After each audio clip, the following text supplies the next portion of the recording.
안녕하십니까. 반갑습니다. 이번 시간에는 기출분석 문제집 사회복지정책론 제2장 사회복지정책의 역사적 전개에 대해서 같이 살펴보도록 하겠습니다. 최근 5개년 기출 결과를 보도록 하겠습니다. 15회 2문제, 16회 3문제, 17회는 출제가 되지 않았는데요. 18회 다시 2문제, 19회 1문제 출제되어서 5년 동안 총 8문제가 출제되었고 평균 출제 문항수는 1.6문항입니다.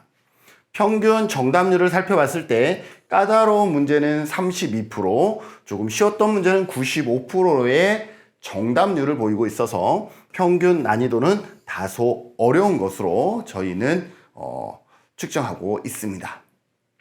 20회 합격 공략을 같이 살펴보도록 하겠습니다. 영국의 사회복지 정책의 역사는 매년 빠짐없이 출제되어지고 있습니다. 그래서 여러분들이 꼼꼼하게 좀 봐주시고요. 주요 구빈제도의 내용부터 베버리지 보고서, 전쟁 당시 베버리지 보고서를 작성했죠.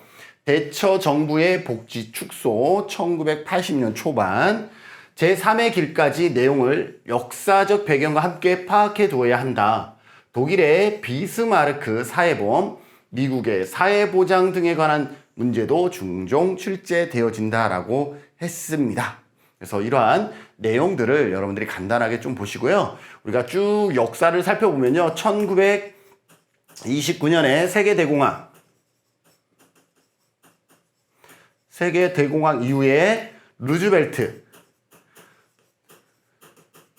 1933년에 루즈벨트가 케인즈, 경제학자 케인즈의 유효 수요 이론을 따라서 쭉 전개를 합니다. 이쪽에 1942년에 베버리지 보고서, 1942년에 베버리지 보고서가 나오죠.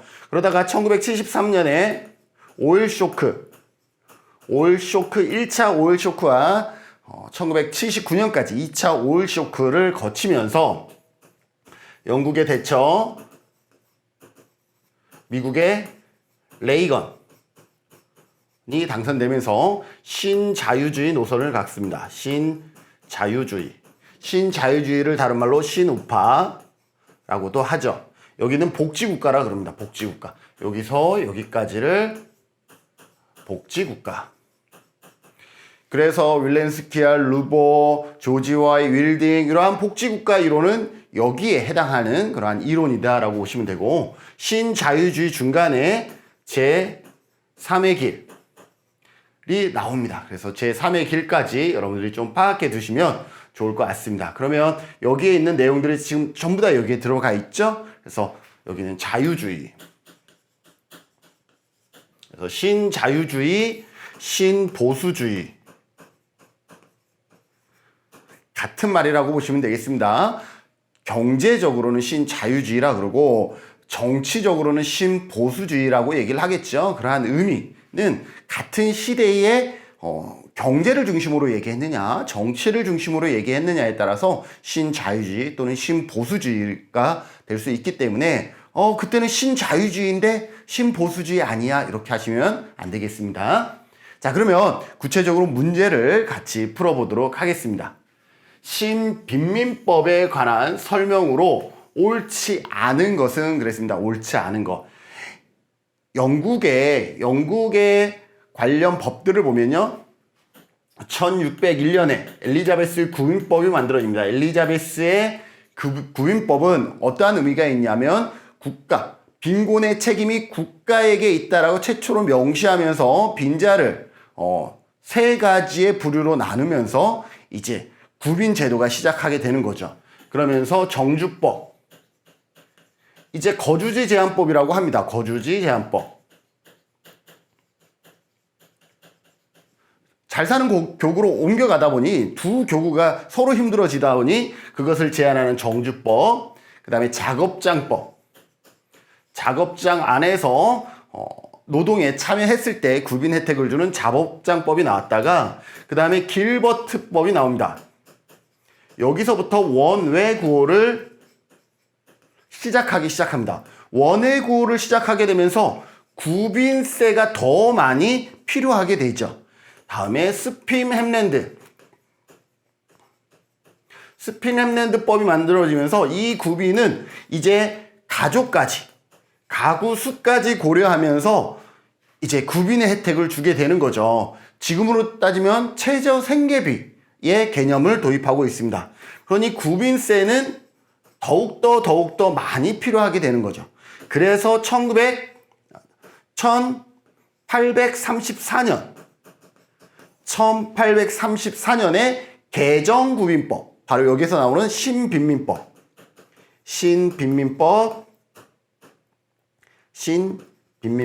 개정 구빈법 전부 다 같은 말이에요. 개정 빈민법, 개정 구빈법 전부 다 같다라고 보시면 되겠습니다. 자, 여기에서 이 개정 구빈법, 신빈민법의 특징이 있습니다. 열등처우의 원칙을 따른다라는 거죠. 열등처우의 원칙, 오늘날 우리나라도 국민기초생활보장제도도 열등처우의 법칙을 따르는데 그 열등처우의 법칙이 1834년에 개정구빈법, 신구빈법에서 나왔다라는 거죠. 열등처우의 법칙을 따르고요. 그 다음에 전국균일처우입니다. 전국균일처우. 여기에 보면 정주법이라든지 이러한 이동들이 있잖아요. 저쪽에 가면 좀 더 좋은 혜택을 볼 수 있을 것이다 라고 이동을 하기 때문에 전국 어디에 가나 처우가 동일하도록 전국균일처우의 원칙을 도입하고요. 여기서부터 원외, 어떤 시설 밖에서도 구빈의 혜택을 받게 되는데 이것으로 원외 구호가 시작되면서 구빈세가 많이 늘어났죠. 그래서 원내 구호 원칙, 이러한 부분들을 강조하게 됩니다. 자, 봅시다. 1832년 왕립위원회의 조사를 토대로 1834년에 제정되었다. 1834년에 제정되었다. 맞습니다. 국가의 도움을 받는 사람의 처우는 스스로 벌어서 생활하는 최하위 노동자의 생활 수준보다 높지 않아야 된다. 이게 뭐냐면 바로 여기서 얘기하는 열등처우의 원칙입니다. 그죠? 여러분들 열등처우의 법칙 아시죠? 자, 원외구제를 인정하였다? 아니죠. 원외구호를 길버트법에서 인정하기 시작했으나 개정구빈법은 다시 원내구호, 원칙은 원내구호를 합니다. 그래서 원내구제를 인정한다, 원칙으로 한다라고 하는 게 더 정확하겠죠? 3번이 틀린 설명이 되겠습니다.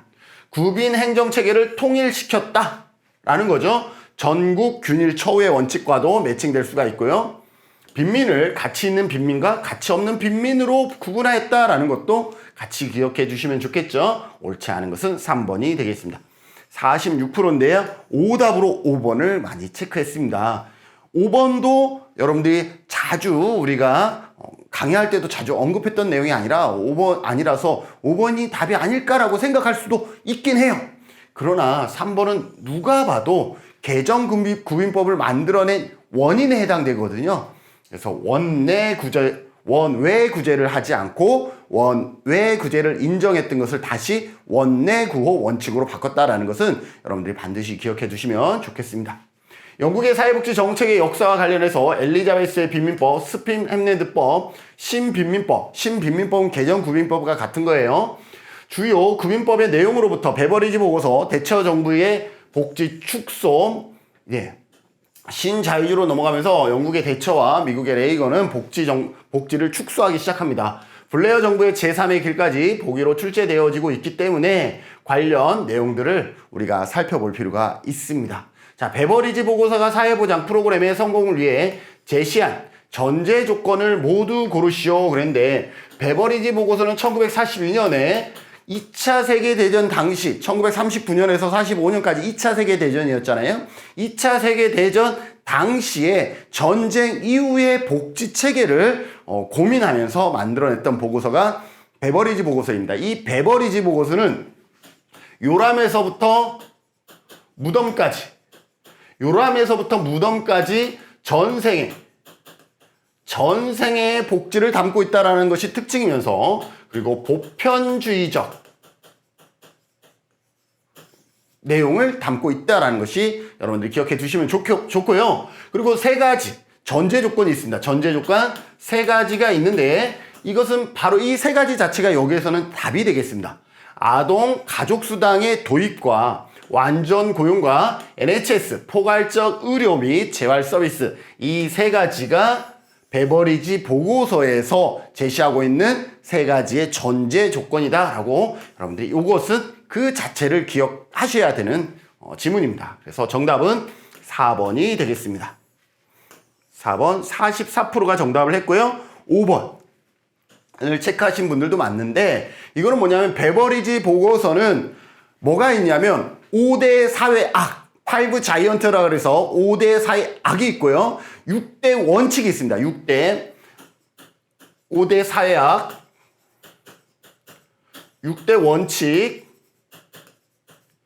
3대 전제 조건. 그렇기 때문에 이것만 알아도 3개의 전제 조건이 있었다라는 것만 알아도 4개는 될 수가 없어요. 4개는 될 수 없다라는 것 기억해 두셔서 우리 베버리지 보고서에서는 이 3가지를 여러분들이 다시 한번 복습해 주시면 좋겠습니다. 그래서 정답은 4번이 되겠습니다. 영국의 신빈민법, 개정 구인법에 대해서 다시 한번 묻고 있죠. 우리나라의 현재 국민기초생활보장제도에서 공동으로 나타내는 원칙은 어떤 게 있다 그랬어요? 영국의 개정 구인법의 원칙에는 어떤 게 있다 그랬어요? 열등처우의 원칙. 열등처우의 원칙. 전국 균일 처우. 원내 구호 원칙. 자, 봐봐요. 국민기초생활보장법 어때요? 시설에 입사한 사람만 도와주나요? 아니죠. 우리 재가에 있는 사람들 다 조건만 갖추면 하죠. 그러니까 원내 구호와 일치하지 않죠. 전국 균일인가요? 어떤 면에서 보면 전국 균일일 수 있겠지만 국가에서 행하는 법이기 때문에 그런데 우리는 지방자치제라든지 이런 걸 도입을 통해서 국민기초생활보장 그러니까 공공부조의 많은 영역들이 또 지역에 위임되기도 하고 있죠. 그래서 전국 또 균일처우는 아니죠. 그죠? 그래서 얘도 아니다라는 거죠. 그래서 국민기초생활 우리나라에 1999년 9월 7일 제정되고 2000년에 시행되고 있는 국기법의 원칙 중에서 중요한 게 하나가 뭐냐면 열등처우의 원칙입니다. 그래서 개정구인법에서도 열등처우의 원칙이 있고 우리나라 국민기초생활보장제도에서도 열등처우의 원칙이 아직도 존재한다라는 걸 기억하시면 정답은 열등처우의 원칙 4번이 되겠습니다. 85% 정답을 찾아주셨고요. 자, 1942년 베버리지 보고서에서 구성한 복지국가 모형의 특징이 아닌 것은 1942년 베버리지 보고서 어떤 게 있다 그랬어요? 요람에서부터 무덤까지라 그랬죠. 그래서 전생의 복지를 아우르고 있고 보편적 복지를 강조하고 있습니다. 자, 1번 봅시다. 빈곤계층을 대상으로 하는 선별적 복지를 강조하고 있다. 특징이 아닌 것은 바로 정답 나왔네요. 선별적 복지가 아니라 보편적 복지를 강조하고 있습니다. 그래서 1번 잘못된 거는 1번이 바로 정답이 될 수 있고요. 정액부담과 정액급여의 원리를 바탕으로 하고 있습니다. 베버리지 보고서에 정액부담과 정액급여 이 정액부담과 정액급여를 하면요 행정비용을 아낄 수가 있다라는 장점이 있어요. 베버리지 보고서는 뭐예요? 5대 사회악이 있다 그랬죠? 궁핍, 질병, 무지, 불결, 나태 5대 악으로 규정하고 있습니다. 예전에 시험에 어떤 게 나왔냐면 5대 악에서 어떤 보기 하나를 뺀 다음에 실업을 여기다 집어넣었어요. 실업은 5대 악이에요? 아니에요? 아니다라는 거죠. 실업은 아니고 결핍, 질병, 무지, 불결, 나태를 5 자이언트 5대 악이라고 하고 있다는 것 다시 한번 기억해 주시고요. 정액부담의 원칙은 보험료 징수와 관련한 행정비용을 절감할 수가 있죠. 모든 사람에게 동일한 정액을 부담할 수 있도록 함으로 인해서 불필요한 행정비용을 줄일 수가 있습니다. 그래서 절감하는 효과가 있습니다. 노령, 장애, 실업, 질병 등과 같은 사회적 위험들을 하나의 국민보험에서 통합적으로 운영하고 있습니다. 그래서 보편적 성향과 매치될 수가 있죠. 그래서 모형의 특징이 아닌 것은 1번이 되겠습니다. 선별적 복지가 아니라 상당히 그때 당시는 파격적으로 보편적 복지를 주장했었다라는 것 기억해 두시고요. 그래서 63%가 1번을 선택했고요. 5번을 하신 분들도 많은데, 네, 5번은 정답이 되겠습니다. 맞는 설명이 되겠습니다. 자, 두 번째 유형인데요. 사회복지 역사에 관한 내용 중 연결이 옳은 것은입니다. 옳은 것은 봅시다. 엘리자베스의 구인법 열등처우의 원칙이라 그랬는데, 여러분들 우리가 이미 배웠던 거, 오늘 이 시간에 배웠던 것만 잘 떠오르더라도 열등처우의 원칙은 언제예요? 엘리자베스 구인법이 아니라 스핑햄레드법이 나타나면서 구빈세가 너무 많이 거치니까 1834년에 개정구빈법이 만들어지면서 열등처우의 원칙과 전국 균일처우, 그 다음에 원내구호 원칙 이렇게 제시하고 있죠. 그래서 열등처우의 원칙은 엘리자베스 구빈법이 아니라 개정구빈법이다라는 것. 그래서 잘못됐고요. 길버트법은 원외구제를 허용했다. 맞죠? 길버트법에서부터 원외구제를 허용하면서 스핑햄랜드에서는 이제 가구수까지 버커셔의 빵에 가구수까지 곱해서 가구수까지도 지원해줬죠. 그래서 옳은 것은 2번이 되겠습니다. 자, 세 번째, 비스마르크의 3대 사회보험 그랬는데, 사회보험이 가장 먼저 도입된 나라는 독일이라는 나라입니다. 독일에서 비스마르크가 노동조합을 규합하기 위해서 당근의 정책을 펼치는 방법이 바로 사회보험 제도를 도입하는 겁니다. 자, 사회보험 제도를 도입하는데 가장 먼저 도입된 제도가 무엇이냐면, 독일은 건강보험을 가장 먼저 도입하고 그 다음에 산재, 그 다음에 노령폐질보험 순으로 가입하게 되죠. 근데 우리나라는 뭐가 가장 먼저, 사회보험 중에 가장 먼저 시행되는 것은 뭐죠? 우리나라의 경우는 뭐예요? 산재보험을 가장 먼저, 그 다음에 건강보험이 있는데, 독일은 건강보험, 그리고 산재, 그리고 노령폐질이었습니다. 그래서 봤더니 질병보험, 건강보험 맞죠? 1883년에 맞습니다. 그런데 여기 보면 실업은 뭐예요?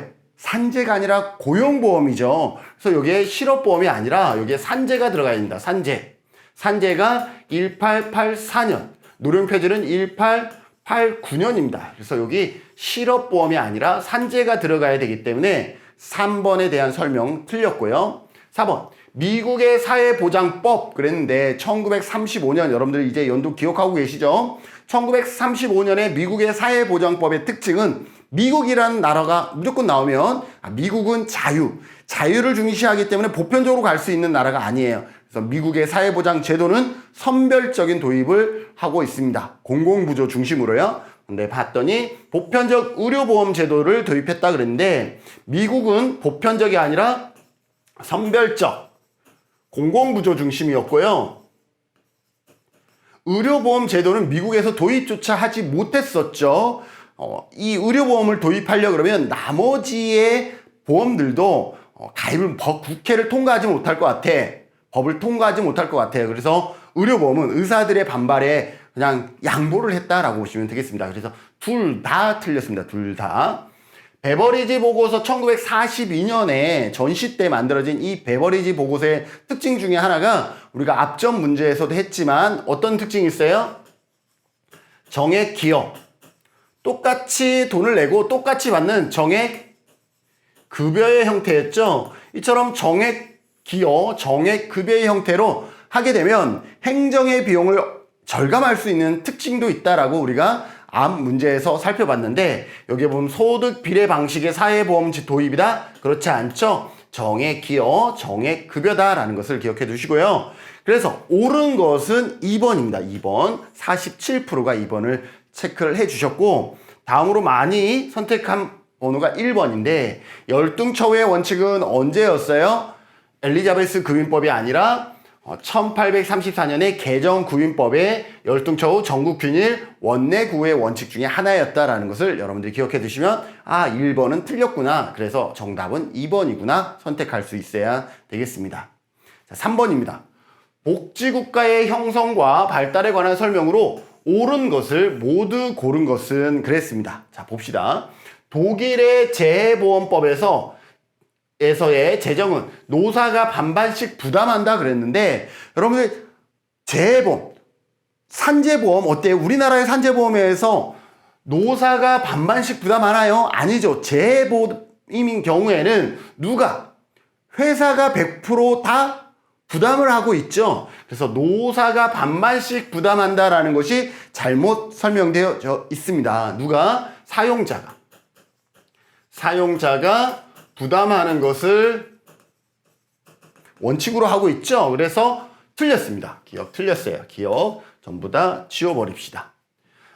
니은, 영국의 국민보험법은 건강보험과 실업보험으로 구성됩니다. 여러분들 건강보험과 실업보험으로 구성된다는 거 맞습니다. 그래서 기억해 두시고요. 미국은 대공황을 경험하면서 총공급 관리에 초점을 둔 국가정책을 도입하였다라고 했는데, 여러분들이 이런 어려운 단어들이 나오면 긴장하게 되는데 긴장하지 마시고요.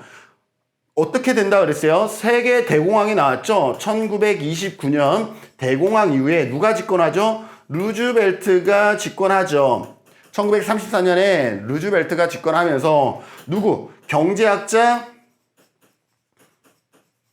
케인즈의 이론을 받아들이죠. 케인즈의 이론은 어떤 이론이냐 하면 유효 수요를 늘려야 된다. 근데 이 유효 수요는요, 원래 총 수요를 얘기해요. 총 수요를 늘려야 되는데 총 수요라고 말할 게 없어. 그러니까 그 중에서 유효한 수요를 올려야지. 이게 유효 수요 이론입니다. 그래서 루즈벨트 세계 대공황 이후에 경제는요, 총 공급 관리에 초점을 두는 것이 아니라 총 수요, 즉 유효 수요에 초점을 두는 어떤 정치들을 펼쳐 나가게 됩니다. 그래서 총 공급 관리가 아니라 총 수요라고 하는 게 여기서는 적절할 것 같네요. 총 수요 관리에 초점을 뒀다라고 볼 수가 있습니다. 그래서 디귿이 잘못됐죠? 그래서 디귿이 잘못됐고, 그러면 정답은 4번이 되겠습니다. 스웨덴은 노동계급과 농민 간 정록 동맹을 통해서 복지국가 발전의 기틀을 마련했다 그러고 있습니다. 1932년에요. 스웨덴은 여기에서 얘기하는 것처럼 노동당과 레드당, 그죠? 같이 어떻게 해요? 동맹을 이루면서 1932년에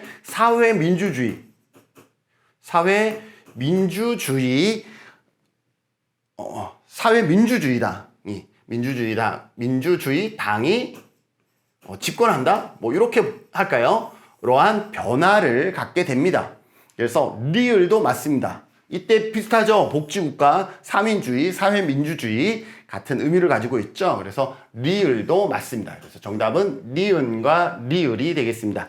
정답 4번이죠. 이러한 문제들은 좀 까다롭긴 했었으나 디귿을 우리가 총공급이라는 것, 유효수요, 총수요야 라는 것을 기억해 두시면 좋고, 독일의 재보험, 산재보험도 우리가 잘 생각해 보면 반반이 아니었다는 것을 알 수가 있습니다. 그러면 기억과 디귿이 답이 아니다라는 것만 우리가 파악했어도 정답을 찾을 수 있는 문항이었죠. 그래서 그렇게 해서 정답을 찾아 나가시면 좋겠습니다. 자, 4번입니다. 서구의 복지국가 위기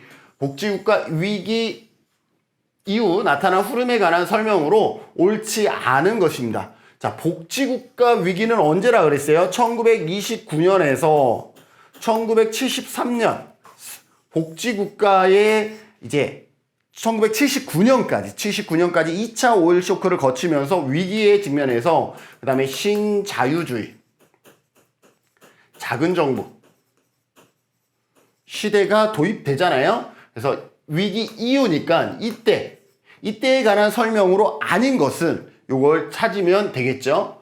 공공 서비스의 시장화. 예전에는 복지국가에서 했는데 여기는 뭐예요? 신자유주의는 다시 시장에 내어 맡기는 거죠. 그래서 시장화 맞습니다. 노동시장의 유연화 정책 맞습니다. 풀어놓는 거죠. 자유롭게. 규제하고 규율하는 것이 아니라 자유롭게 풀어놓는 거죠. 시장에 내어 맡기는 거죠. 계층 간 소득 불평등이 완화. 아닙니다. 여기에서 핵심 기억하세요. 사회민주주의. 민주주의. 복지국가죠. 복지국가에서 가장 큰 단점이라고 하면 재정 적자입니다. 신자유주의에서 가장 큰 단점이라 그러면 불평등입니다. 불평등. 소득 불균형.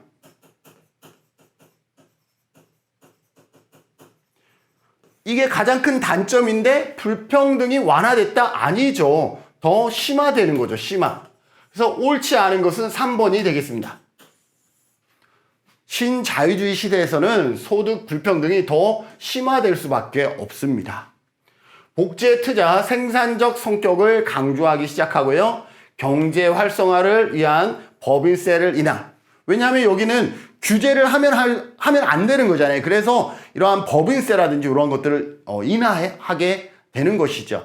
만약에 지금 우리나라도 이제 대선 정권 준비를 하고 있는데 여기에서 만약에 민주당이 되면 이러한 세금들을 더 중액시킬 확률이 커요. 그래야 보편적 복지를 실현할 거니까요. 국민의힘이라든지 이러한 제3의 당에서 당선이 되면 시장 원리에 의해서 이러한 법인세 인하라든지 이러한 정책들을 펼 확률이 상대적으로 커집니다. 왜? 그것이 그 당의 색깔이기 때문에 그렇습니다. 그래서 경제 활성화를 위해서 신자유주의는 법인세를 인하하는 등의 정책을 펼 수 있다는 건 맞습니다. 그래서 옳지 않은 것은 3번이 되겠습니다. 60%가 3번을 찾았고요. 5번을 우리가 헷갈려 하셨는데 자유주의에서는 규제라든지 뭔가 강제하는 것을 싫어하잖아요. 그렇기 때문에 법인세를 많이 내는 것도 굳이 필요 없다라는 것이죠. 자, 다음 5번입니다. 후기 산업사회의 특징이 아닌 것은 그랬습니다. 후기 산업사회라 그러면 어떠한 특징이 있냐면 평균 수명이 증가, 평균 수명이 늘어나죠. 저출산, 고령화, 맞벌이 증가 등 이러한 다양한 문제들이 발생하게 되는 것이죠. 자, 1번 노인 부양비가 감소한다. 아니죠. 태어나는 사람은 적고 노인 인구는 많아짐으로 인해서 적은 사람이 많은 어르신을 돌봐야 되기 때문에 노인 부양비는 감소가 아니라 증가하게 되겠죠. 그래서 특징이 아닌 것은 1번 정답입니다. 그래서 1번 봤더니 95%가 1번을 잘 찾아주셨죠. 쉬웠던 문제인 것이죠. 2번 인간의 욕구는 다변화. 인간의 욕구는 어떻게 되고 있어요? 많이 늘어나고 있다는 거죠. 우리가 신자유주의 이전에는 포도주의라 그래서 소품종 대량 생산을 했었습니다. 그런데 신자유주의에 들어오면서 포스트 포드주의라 그래서 이제는 욕구가 다양하게 변하고 있잖아요. 그래서 이제는 다품종, 여러 가지의 품종을 소량 생산하는 방식으로 바뀌고 있죠. 이처럼 인간 욕구가 어떻게 하고 있다? 다변화, 다양히 변하고 있다. 가족 해체 현상이 증가되고 있다는 것은 우리 주변에서 최근 많이 목격할 수 있는 사실들이고요.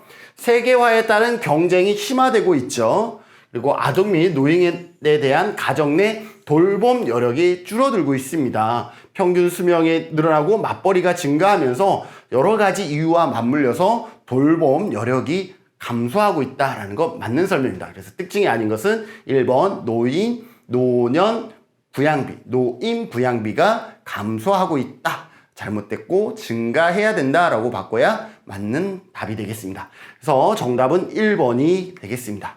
네, 이상으로 해서 제2장 사회복지 정책의 역사적 전개에 대해서 우리가 살펴봤습니다. 아주 어려운 내용들은 아니지만 지문에 우리가 쉽게 접하지 않았던 용어들이 나오면서 순간 긴장하게 하는 지문들이 몇 개 있다라는 것을 우리가 확인을 했는데요. 그때에도 긴장하지 말고 우리가 배웠던 그런 어떤 내용들을 근거로 해서 그 단어들을 의미 있게 해석해 보는 작업이 필요한 장이다라고 생각이 되어집니다. 자, 이상으로 사회복지 정책론 제2장 사회복지 정책의 역사적 전개에 대한 강의는 모두 마치도록 하겠습니다. 수고하셨습니다.